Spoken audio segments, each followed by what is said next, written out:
John Wall planning to sit out the Rockets season in a wild turn of events. Dante Exum confirmed to be working to re-sign a contract with the Houston Rockets. And lastly, did we find out who is going to be stepping into the broadcast booth this upcoming season? All of that and more right now, right here at Locked On Rockets. It's the Locked On Podcast Network, your team every day.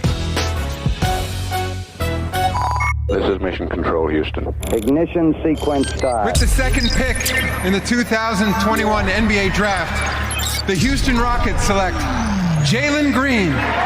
T-minus 15 seconds. Guidance is internal. I'm going to keep working. I'm going to keep getting better every day. I'm going to keep perfecting my craft. And every time I step on that floor, I'm coming. 6, 5, 4, 3, 2, 1.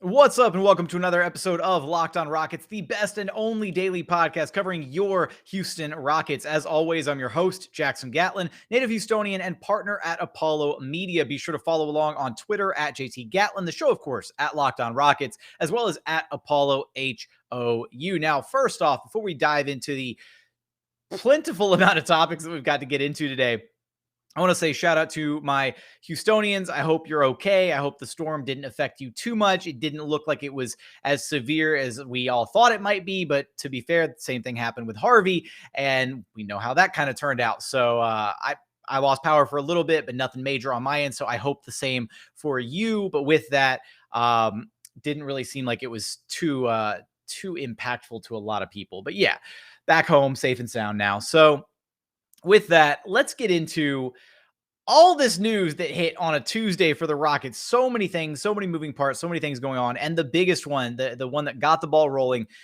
is the report that John Wall is planning to sit out this upcoming season, planning to still be with the Rockets for training camp, planning to still attend games and kind of still be that veteran leadership, mentorship role, but not actually take up real reps, real game minutes on the floor. And so I want to go, I need to go back through the proper timeline of events on this. So we get the original report from Shams saying that John Wall and the Houston Rockets meet and mutually agree to work together on finding a new home for the 5-time All-Star guard. Plan is for Wall to be present at training camp, but not play in Rockets games this season. And then we get all the building reports on top of this that are basically all using some level of the same language, reporting all of that, which is essentially John Wall didn't want a bench role. The Rockets are focused on the youth movement, and John didn't want to come off the bench to back up Kevin Porter Jr. and Jalen Green. So they basically mutually decided, John Wall and the Houston Rockets, that it makes the most sense for him to sit out to preserve his health, and they will actively look for a potential suitor for him as this season progresses. Not only that, there are no talks of a buyout currently because neither side is, John's not willing to give up money and the Rockets don't want to buy him out of his contract yet. So basically they're kind of at a stalemate where things are not moving. I mean, there's very few trade partners out there, if any, for John Wall's sizable, almost $45 million contract and where he is at in this stage of his career. And we're going to dive into some of those potential hypotheticals coming up in just a moment. But kind of what this means, the immediate takeaways right on the surface from this.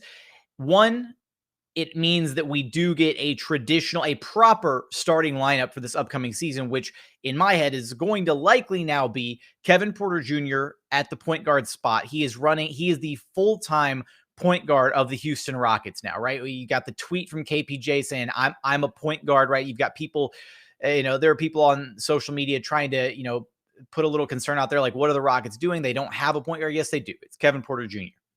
He is the point guard, the lead guard, whatever terminology you want to use, of the future for the Houston Rockets. And now you get him and Jalen Green as the backcourt duo that was supposed to be, that unfortunately with John Wall, kind of in the wings, was kind of throwing a little bit of a wrench into that backcourt of the future for the Rockets. So now you get those two guys starting in the backcourt, a proper starting backcourt, which means that I think the rest of the lineup is going to be Jae'Sean Tate, Christian Wood, Daniel Theis. So now the Rockets aren't going to be forced with an awkward decision between Jae'Sean Tate and Daniel Theis as to who gets the final starting spot, and they get more of a legitimate roster, rather than having to run out a 3-guard set to start the game and then do some weird, early substitutions to, sit Wall or sit KPJ or whatever they might have to do to balance that 3-guard lineup. So now the starting lineup, KPJ, Jalen Green, Jae'Sean Tate, Christian Wood, Daniel Theis. You don't have nearly as many defensive inefficiencies in this lineup. You get Jae'Sean Tate, who's a plus defender, Daniel Theis, who's a plus defender, Christian Wood, who showed flashes as a plus defender and a great weak side shot blocker. A lot of size, a lot of switchability. Really like this moving forward for the Houston Rockets. And then not only that, kind of opens some things up for the rest of the rotation, which we're going to get into in just a little bit. But my other takeaway from this, just immediate right off the top, right? How much, like, John Wall is just a consummate professional, right? Ever since stepping foot into Houston, he stepped foot into Houston, he had to deal with immediately the cloud of like the James Harden saga, just looming over the franchise. What's going to happen? Does he want out? Is he going to buy in? Is he going to get traded? All this mess, right? Doesn't report to training camp, all this stuff. Drops the iconic line that we, hold on to so dearly to this day. We had people who didn't want to be here after they dealt James Harden, all this stuff, right? But he at no point did, he could have sulked. He could have been upset about the cards that he was dealt. Instead, he showed up, did his job, worked hard. Yeah, maybe you can point to the fact that he was, a little ball dominant at times and worried more so about getting his or freezing out Christian Wood at times last season. And I think those are legitimate, points to bring up. Sure. But ultimately, John Wall played his role. He came into a suboptimal situation and was an absolute professional start to finish. And it seems that he's going to continue to be that way, because he could very easily sit there and be like, nah, I need you guys to buy me out right now, or I'm demanding a trade and I only want to go to these teams, right? He could be belligerent. He could cause issues. He could go hit up, a strip club or a club in Vegas and not report to training camp, right? And be demanding a trade on the DL to the Brooklyn Nets. There are a lot of different things that John Wall could be doing right now that could be seen as unfavorable and, frustrating to the Rockets organization as to try and facilitate a trade for him. But instead, he's working with the organization. They are on mutual terms about him not playing. And he's still going to be around for training camp and around the Rockets youth to try and instill some of that veteran leadership in them. What more can you ask for? I mean, and ultimately, if the Rockets and Tillman Fertitta are willing to allow John Wall to sit out with his almost $45 million salary this season and basically be the most expensive assistant coach in NBA history, I'm all for it, because it allows the rotation to be a proper rotation. You don't have to shoehorn John Wall in there. He's not going to be taking away reps from the young guys, all this different stuff, right? So many benefits to this direction that this chapter has taken with John Wall as a Houston Rocket. And ultimately, I hope they do find a home for him, right? Because John Wall's still got juice left in the tank. He absolutely does. And he can still contribute to winning basketball. It's the price tag of almost $45 million that is a little bit hard to stomach, right? If you were talking about this version of John Wall on like a $20 million contract, a $15 million contract, the MLE, teams would be chomping at the bit to bring him on board. It's the $45 million price tag that is a little bit hard to stomach. And we're going to talk about teams that may or may not be interested in bringing him into the fold at that dollar value, what this whole chapter is going to look like, whether it's going to be a buyout, whether it's going to be a trade, all that good stuff. And we're going to get there after a quick message from our friends over at DirecTV. Because look, does this sound familiar? You got one device that lets you catch the games. You got another that's going to let you stream your favorite shows. Then you're watching sports highlights on your phone. You're on Twitter. You're scrolling through.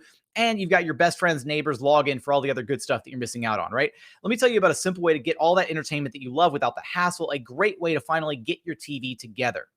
That's going to be DirecTV Stream. It brings your live TV and on-demand favorites together like never before, so you can watch your favorite sports, movies, and shows all in one place. That means no more juggling remotes, no more need to buy another device ever again. And the best part, the absolute icing on the cake, right? There's no annual contract. So get rid of the clutter and the confusion and get your TV together with DirecTV Stream. You can learn more at directtv.com. That's directtv.com. Compatible device required. Content varies by package.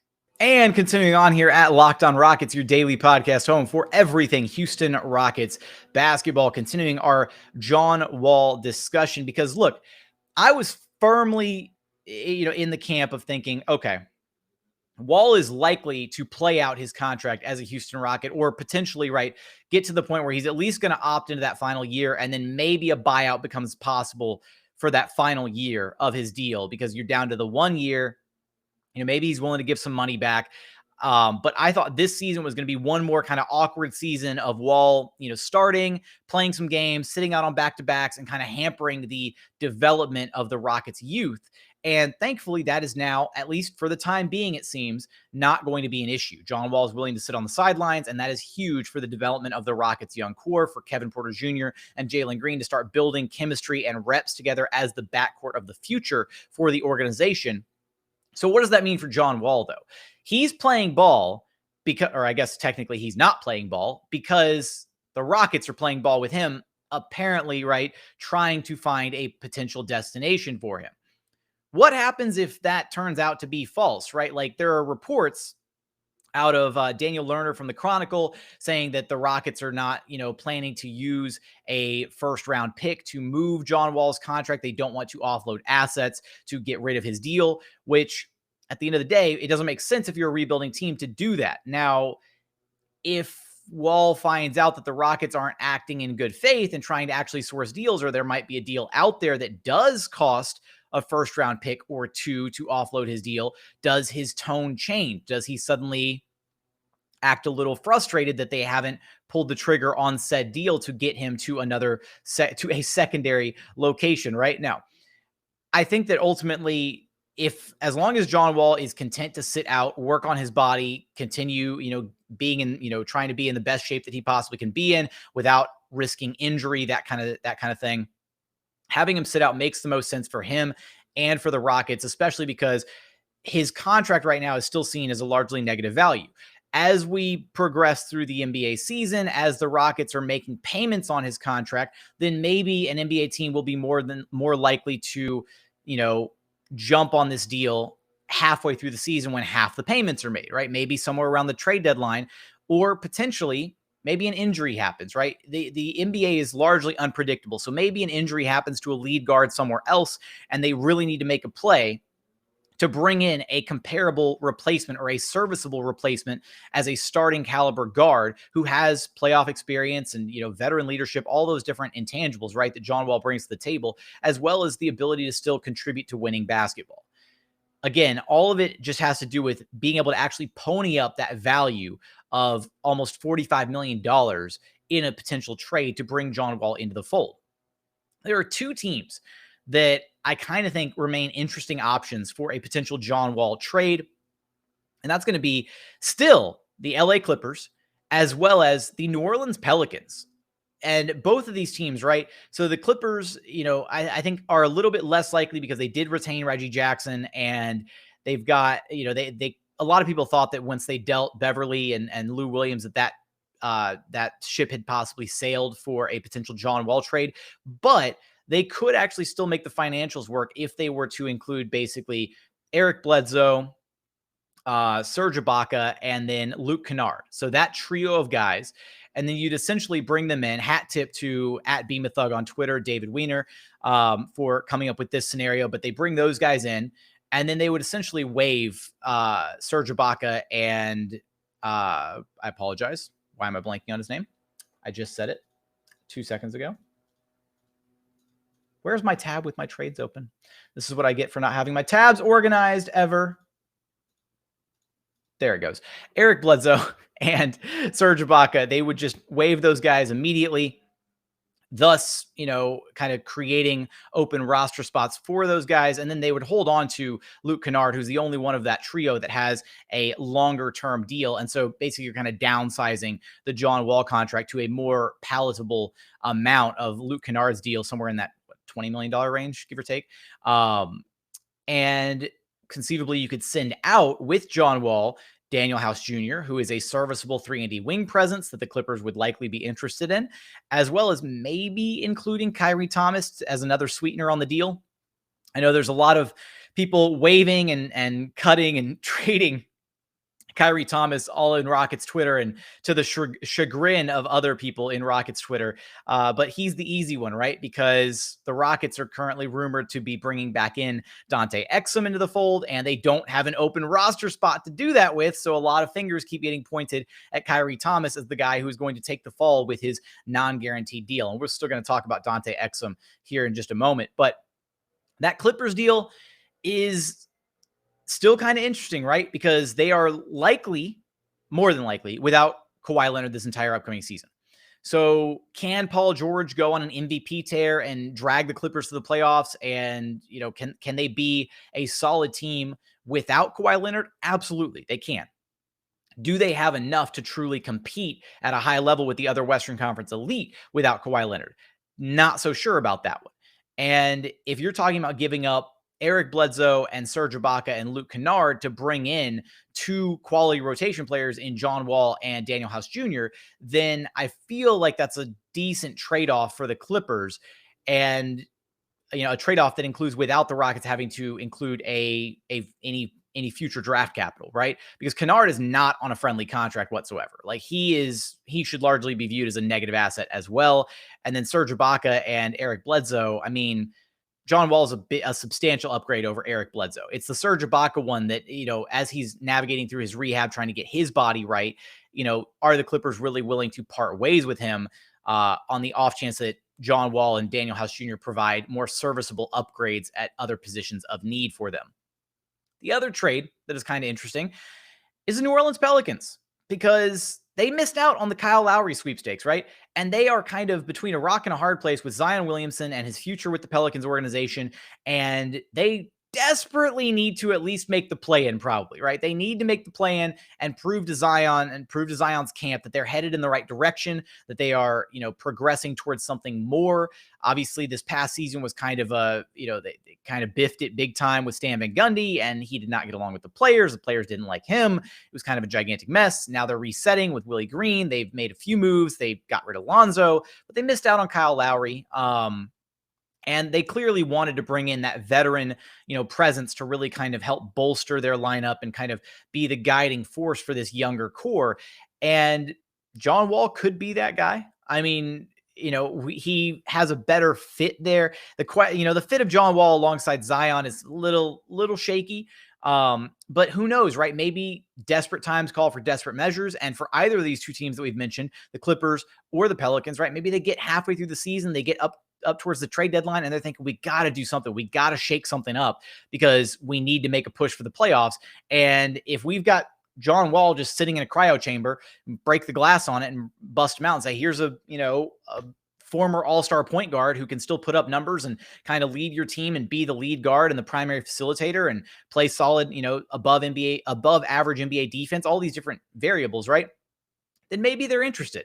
And they could very easily package, depending on the development of, some of their other core, right? They have a somewhat of a package there between like Jonas Valanciunas and like Josh Hart, and who was the other one? Satoransky, who they got from Chicago, who could potentially, right, pony up enough aggregated salary to pull in John Wall. And then I don't know if there'd still be enough there to pull in John Wall and Daniel House Jr. Potentially as again, a sweetener, because throwing Daniel House Jr. as a sweetener into almost any John Wall trade makes a lot of sense, because frankly, there's a lot of Rockets fans that are ready and willing to move on from Daniel House Jr. And again, Daniel House Jr. is a serviceable 3-and-D wing for any team that is looking to make a playoff push. Can play make, can put the ball on the floor. He just doesn't quite fit the timeline and the direction that this new age Rockets are headed. So with all of that, those are kind of the two destinations. Do I think a trade is likely at this point? Not at all. I think that right now they're kind of under a mutual understanding that John Wall is just going to sit out, work on himself, make sure his body is in tip-top condition without the risk of him playing for the Rockets, trying to raise or potentially lower his trade value, and without running the risk of actually sustaining another injury, right? That could then delay or hamper his ability to be traded to another team.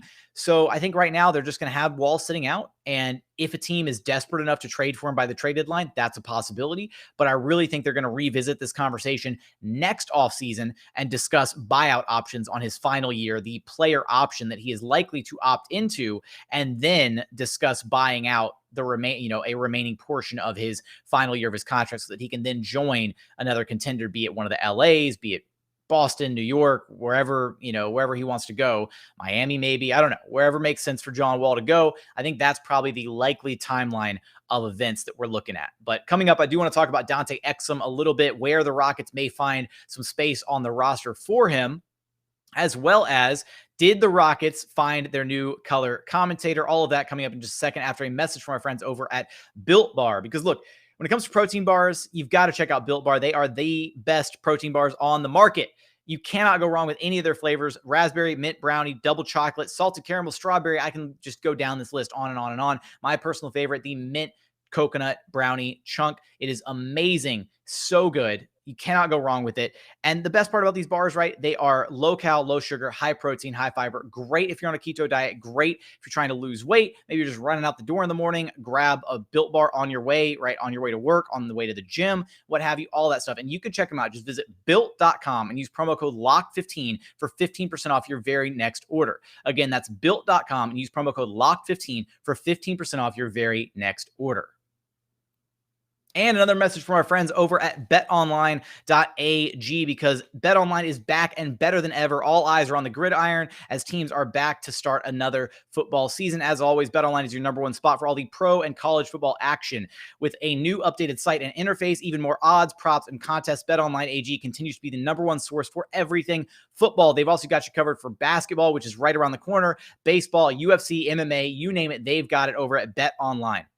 So don't sit on the sidelines anymore. Head over to their website and use your mobile device to sign up right now to receive a 100% welcome bonus. That's double your initial deposit just for signing up. Don't forget, use promo code NFL100 or promo code Locked On. That's LOCKEDON. Either promo code to get a 100% welcome bonus on your very first deposit. Bet Online, your online sportsbook experts.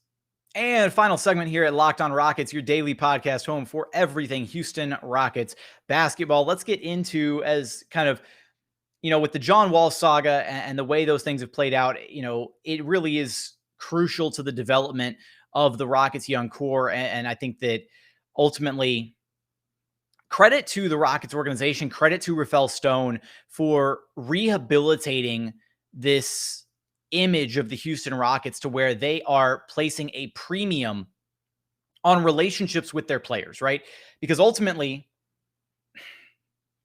for as much as we love Daryl Morey for the better part of almost 15 years, Daryl was kind of, cold and calculating, right? Didn't really, he viewed players as assets, right? And I don't know if necessarily the culture of the Houston Rockets was, top notch when Daryl was around, because largely, one, he placed such an emphasis on his relationship with James Harden, which obviously strained his relationship with other players, and they didn't look favorably upon that. But then, players just had a feeling about Daryl Morey. They kind of knew, right? Certain free agency, we've heard from guys like, JJ Redick and stuff, that you just know if you go to Houston, right, you could be traded immediately, right? And I know it's no different than any other organization, but it's more so just the aggressiveness at which Daryl Morey would constantly look to upgrade the roster at all costs. And if he could trade you and get an incremental upgrade, even if it was just a 5% upgrade, you were likely gone, right, as a player. So that culture, that atmosphere, is what the Rockets are currently trying to rehabilitate and have been. And to see right there by doing so, by sending players to their preferred destinations, by working with these guys to figure out, okay, where do you want to go? Where do you want to be traded to? It first started with the James Harden situation. Well, I guess technically it first started with the Russ situation, sending him to Washington for John Wall.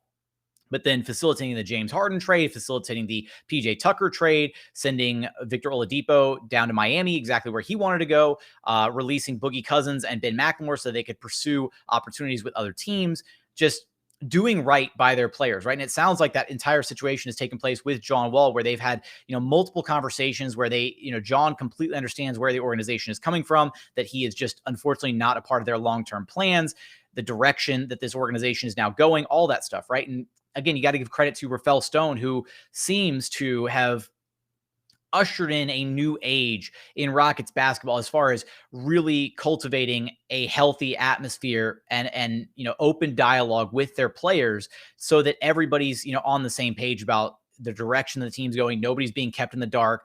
He's not blowing smoke up anybody's ass, that kind of thing, right? He's down to earth. He's real with these guys. And I think they genuinely appreciate it, right? And so Wall is now willing to, play ball because of that relationship that has been built between the front office and himself, between he and Coach Silas, who, again, Coach Silas has nothing but good things to say ever about John Wall. So I just want to give a little bit of credit where credit is due, right? For how this situation has progressed and, in large part due to the culture shift instilled by Rafael Stone and Stephen Silas. So let's get into the Dante Exum situation, because we had our most previous episode kind of was tackling the rumor that Dante Exum wanted to return to the Houston Rockets on an NBA deal. We had the reporter, former Australian League player, reporting on that initially. We weren't sure if it was 100% true or not. And now we have Shams, busting out the news that Dante Exum is working on re-signing a deal to return to the Houston Rockets. Here is the rub, though. Rockets ain't got no roster spots right now. So their 15-man roster is full up. Their 5 training camp roster spots are full up. Now, that said, they could, get rid of, Tyler Bay, Jae'Sean Nix, right? They could get one of their Exhibit 10 guys and clear up one of those spots. But they need to trim the 15-man roster down to they have to have the official 15-man roster cut down and in place by October 19th. So yeah, they could easily get rid of one of those 2 guys and bring in Dante Exum on a training camp deal and kind of roll with that for now. But ultimately, Dante Exum is going to be a guy that's going to need an NBA caliber deal. So what breaks, right? A lot of fingers pointing at Kyrie Thomas and his non-guaranteed contract. That's a possibility. The Rockets could just waive him, and that would be unfortunate for Kyrie Thomas because I still think he has a lot of potential. I want to see him remain a Houston Rocket. That said, there could be a trade in the works, right? There's plenty of other movable names on this Rockets roster. One, the perfect scenario would be they find a suitor for John Wall sometime between now and October 19th. Don't think that's going to happen. That is a long shot, a pipe dream, all of the above. It's just probably not going to happen. So that said, there's still Eric Gordon who could be moved. There's still DJ Augustine who could be moved. There's also Daniel House Jr. who could be moved, right? 3 other veteran presences on this team who would be beneficial to a team looking to make a playoff push, who are on largely team-friendly contracts. Maybe you make the argument Eric Gordon is not a team-friendly deal, but when you look at the final year of his deal not being guaranteed, and so essentially it's only the 2 more seasons, it looks a little bit, better looking at it through that lens. And plus just the productivity of what he gives you when you have a healthy Eric Gordon, right? Borderline all-star caliber player, doesn't need a lot of touches to be productive, all these different things, right? Spaces the floor out to 35 feet behind the 3-point line. But no, so they've got those 3 names, right? That could be potentially on the move to clear a roster spot if they're able to either just trade them into cap space or trade a couple of them together and only bring back one guy. There's a lot of different avenues that are, open to possibility there to clear a true spot for Dante Exum. And shout out to the podfather himself, Ben Dubose, who suggests the idea that DJ Augustine could potentially be waived because his final year of his deal is also only guaranteed for about $300,000. So realistically, he's an expiring contract this season of $7 million. Would you like to keep that contract under wraps, right? And potentially have it as, trade fodder around the trade deadline? Absolutely, right? It's a nice mid-tier salary to be able to aggregate with another player to bring somebody back home. That would be nice. But if you're looking at clearing a roster spot, and if DJ Augustine is going to get minimal to no playing time anyways, because let's face it, KPJ is going to run the point for 34 to 38 minutes a night. And between some combination of, if you're bringing back Dante Exum, he can be a ball handler. If you've still got Kyrie Thomas on the roster, he can be a ball handler. If you've got Jae'Sean Tate, he can be a secondary playmaker in a lineup. And then you've still got Josh Christopher, who largely because of the John Wall situation may find himself with actual NBA reps at the NBA level instead of having to spend a significant amount of time at the G League, because there's going to be more openings in the rotation as we navigate through this upcoming season. So there are plenty of other secondary ball handlers that the Houston Rockets have. It's just dependent on whether or not they think that that collection of guys is enough, or if they'd rather hold on to a guy like DJ Augustine to have him play some spot minutes, 10, 12 minutes a night to kind of steady the troops a little bit, have that veteran point guard presence, somebody who's okay playing just spot minutes here and there on a nightly basis. Or maybe he wants to pursue a championship, right? Maybe the Rockets do good on their relationship with DJ Augustine. They buy him out of his deal, or they waive him and they allow him to go pursue a championship, or, pursue a playoff run with another team, very similar to how they did with Ben McLemore and Boogie Cousins. So those are possibilities there of names that may or may not get moved to be able to create an opening for Dante Exum. But as it stands right now, the Houston Rockets are planning to bring him back. That is what the reporting says. And frankly, I don't want to say I'm indifferent towards the move. I like it because Dante Exum showed some flashes in the Olympics. He played really well. He's just dealt with a lot of injuries throughout his career, right? He's a guy that had a whole lot of promise. He's only 26 years old, right? And so if you're okay with the idea of like Christian Wood being here throughout the rebuild and Christian Wood being a long-term part of this Houston Rockets team, and same thing for Jae'Sean Tate, then why wouldn't you also be okay with Dante Exum, right? Because he's 26 years old. He's still on the younger end of the spectrum. He's not, on the wrong side of 30 or anything.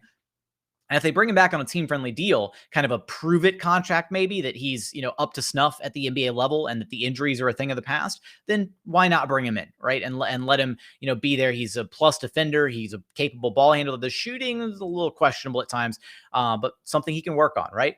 So with that, brings us to our final bit of news here. And it's not even official news, but as I was perusing the Instagram streets last night, I saw a post from one Stevie Franchise himself.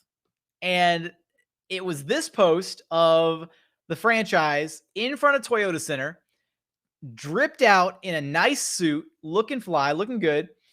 And the caption, comes a time where your preparation is key. Just be ready. How is this not a teaser that he is the next color commentator for the Houston Rockets? Like, come on, guys. Like, come on, right? He's in front of Toyota Center. This is clearly a professional photo shoot. He didn't just walk out there with his iPhone and set it on the ground. There's professional lighting and stuff going on here. Actually, that might just be a street light. No, it could be professional lighting. I don't know. It looks way too professionally done to not have something to do with the Houston Rockets franchise, right? In front of TC with that cryptic caption. And so I, for one, am ready for Stevie Franchise to step into the broadcasting booth alongside hopefully one Craig Ackerman for this upcoming season. And I think, things are running with it. It looks exciting.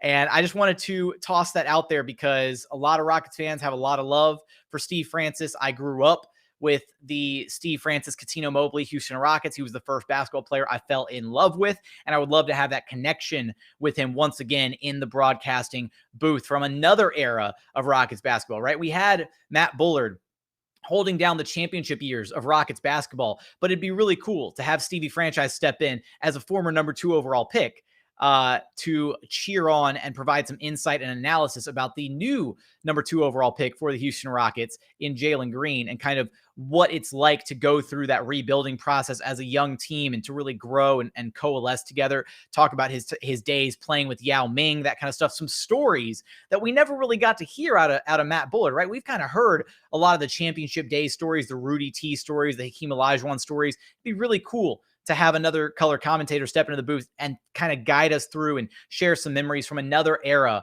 of Houston Rockets basketball, still kind of bridging that gap, so to speak. So if that's what this post has to do with, right? There's nothing official out there. This is just purely speculation.